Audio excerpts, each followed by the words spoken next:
Hello everyone, आज हम discuss करेंगे systematic review versus traditional review. तो सबसे पहले ट्रेडिशनल रिव्यू क्या होता है? Traditional review also called a narrative review, it provides a journal summary of existing research on a topic. Traditional review एक बहुत सिंपल होता है। इसमें हम जनरली जो आर्टिकल्स होते हैं, ब्लॉग्स होते हैं, उनको रीड करते हैं, जो भी इंपॉर्टेंट पॉइंट्स होते हैं उनको निकालते हैं और टॉपिक का ओवरव्यू लिख देते हैं। इसमें कोई भी स्ट्रिक्ट रूल नहीं होता है, ना तो कोई फिक्स्ड प्रोसीजर होता है, और ये ऑथर्स की अंडरस्टैंडिंग के ऊपर बेस्ड करता है और मोर ओपिनियन बेस्ड होता है। But what is a systematic review? Systematic review is a structured, planned and scientific method of reviewing literature. इसमें एक प्रॉपर आपका फिक्स्ड प्रोटोकॉल होता है। Data is critically evaluated and minimize bias. इसमें बाइसनेस नहीं होती है। तो सिस्टमेटिक रिव्यू ऑफ लिटरेचर का मतलब एक प्रॉपर प्लान तरीके से रिसर्च पेपर्स को एनालाइज करना। इसमें हम रैंडमली आर्टिकल्स नहीं उठाते हैं, पहले डिसाइड करते हैं कि हमें किस डाटाबेस से पेपर्स उठाने हैं। फॉर एग्जांपल, अगर आपको स्कोपस यूज करना है, वेब ऑफ साइंस यूज करना है, किस डाटाबेस से आपको रिसर्च पेपर्स लेने हैं और कौन से कीवर्ड्स यूज करने हैं। अगर आपको कोई टॉपिक है, जैसे ऑनलाइन एजुकेशन पे है, तो आपका कीवर्ड्स क्या बनेंगे उस टॉपिक के ऊपर, और आपको उस कीवर्ड्स के रिलेटेड कौन कौन से पेपर्स इंक्लूड करने हैं अपनी स्टडी में, लिटरेचर रिव्यू में। फॉर एग्जाम्पल, जैसे अगर मुझे ये चेक करना है कि एआई मार्केटिंग जेंजी के बाइंग बिहेवियर को इफेक्ट करता है या नहीं, तो मैंने सबसे पहले स्टेप क्या होगा मेरा कि स्कोपस और गूगल स्कॉलर या कहीं से भी आप जो भी एक रेलिवेंट डाटाबेस है वहां से आप रेलिवेंट पेपर्स कलेक्ट करोगे और फिर उनका एक प्रॉपर एनालाइज करोगे, एंड देन जो भी रिजल्ट्स होते हैं हम उनको लिखते हैं कि इससे एक बेनिफिट ये भी होता है कि जो रिजल्ट्स होते हैं वो ज्यादा एक्यूरेट होते हैं। बट ट्रेडिशनल में क्या होता है, जैसे अगर आपको एक डिजिटल मार्केटिंग के बारे में आर्टिकल लिखना है, तो आपने क्या किया, ब्लॉग से, रिसर्च पेपर से और रिपोर्ट से पढ़ के एक जनरल समरी बना दी।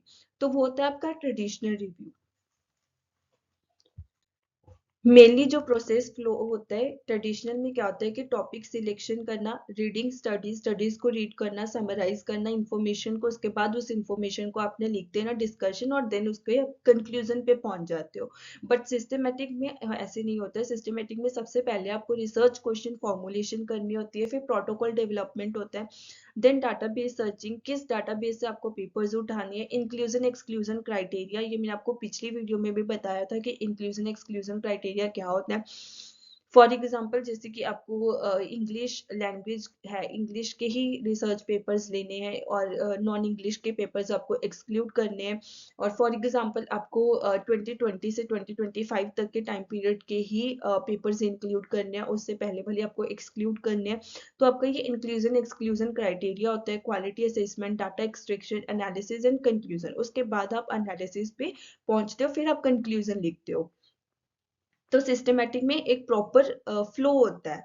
तो मेनली जो इनका डिफरेंस होता है यही होता है कि जो सिस्टमेटिक रिव्यू होता है वो स्टेप बाय स्टेप प्रोसेस होता है, और ट्रेडिशनल रिव्यू जो होता है वो ज्यादा फ्लेक्सिबल होता है। सिस्टमेटिक में हम सबसे पहले प्लान करते हैं, फिर डाटा देखते हैं, फिर एनालिसिस करते हैं। बट वही ट्रेडिशनल में हमें पढ़ना है, समझना है और उसके बारे में लिख देना है, राइट। डाटा एनालिसिस ट्रेडिशनल में कैसे होते हैं, जैसे descriptive, theoretical, no statistical analysis और नो मेटा एनालिसिस। कोई भी मेटा एनालिसिस, स्टैटिस्टिकल एनालिसिस नहीं होता है। बट सिस्टमेटिक में आप क्वांटिटेटिव, क्वालिटेटिव मेथड यूज कर सकते हो, स्टैटिस्टिकल एनालिसिस पॉसिबल होता है, और मेटा एनालिसिस भी आप इंक्लूड कर सकते हो।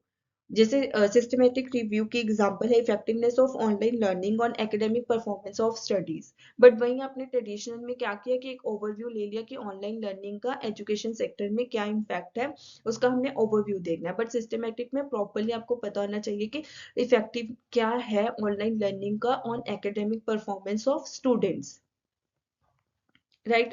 तो मेनली यही डिफरेंस होता है। जो सिस्टमेटिक रिव्यू होता है उसका ये एडवांटेज यही है कि वो रिलायबल होता है और साइंटिफिक होता है और जर्नल पब्लिकेशंस के लिए भी बेस्ट होता है। बट ट्रेडिशनल रिव्यू इजी होता है, उसमें टाइम कम लगता है और बिगिनर्स के लिए परफेक्ट होता है।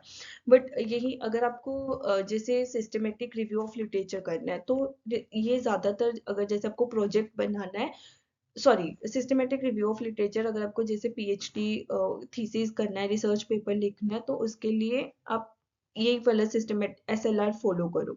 बट अगर आपको ऐसे ही प्रोजेक्ट बनाना है कोई भी, और जैसे मास्टर्स में या बैचलर्स में कई बार प्रोजेक्ट दे देते हैं, तो आप ट्रेडिशनल रिव्यू भी कर सकते हो, तो वो भी इनफ है।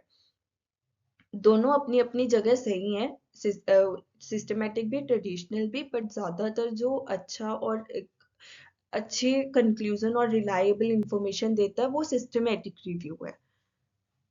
होप सो आपको समझ आया होगा कि सिस्टमेटिक और ट्रेडिशनल क्या होता है और इनमें क्या डिफरेंस है। अगर आपको वीडियो अच्छी लगी हो then like, comment and share, and also subscribe my channel. Thank you.